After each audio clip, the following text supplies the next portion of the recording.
our top five main roster women wrestlers.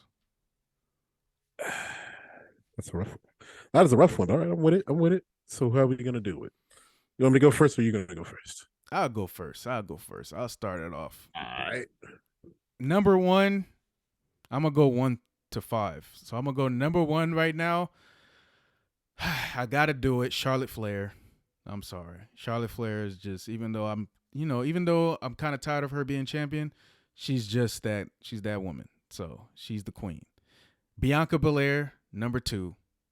Number three, I'm going Becky Lynch. Number four, I'm going Bailey. And number five, I'm going Rhea Ripley. Rhea Ripley, who was on the come up. But that's my top five. I'm going freaking Charlotte Flair, Bianca Belair. Oh, did I miss Ronda? I did miss Ronda.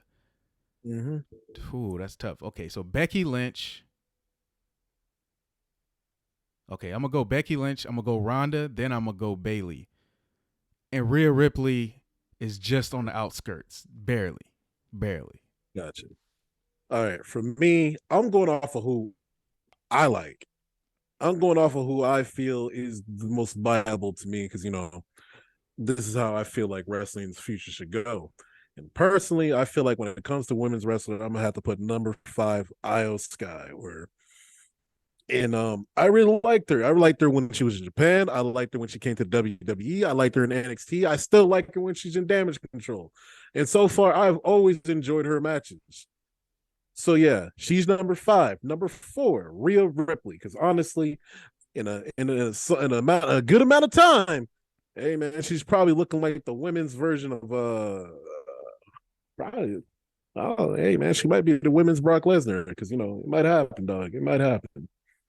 You know, and then on top of that, hey, she was the best part about this, what's it called? She was the best part about that what's it called, that kid, that double cage match. I'm gonna keep it a buck. And she impressed me. She's the one I like the most out of that match. And then we move on to number 3. Number 3 is Becky Lynch. I can never, ever, ever, ever not ever say she's not putting on a good match or not trying to put on a good show. And I always enjoy her in the ring. And number 2, I'm gonna have to give it to, unfortunately, Charlotte Flair. Because I can never deny her wrestling skills. That is the number one thing that always puts her on the map. Because hey, man, you ever want to learn how to wrestle? Or you want to see some good wrestling, women's wrestling? You go watch a Charlotte Flair match. Number 1, Bianca Belair. Because honestly, Bianca Belair reminds me of John Cena. Mm. A much more motivated John Cena. Excuse me, not motivated. Excuse me. A lot more talented John Cena. That's the way I like to look at her. Now, I like her title run. I like her matches.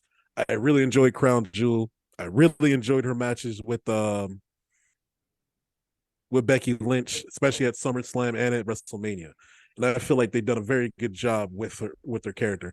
I'd like to see her turn heel and cut off her ponytail, but beggars can't be choosers. And I also feel like, that there's a lot more we can do with this character because right now the canvas has not been quite painted all the way yet, man. We can Bob Ross this and turn it 180 and you'll never know what you expect. So yeah, that's my top 5 female wrestlers. Got you, got you.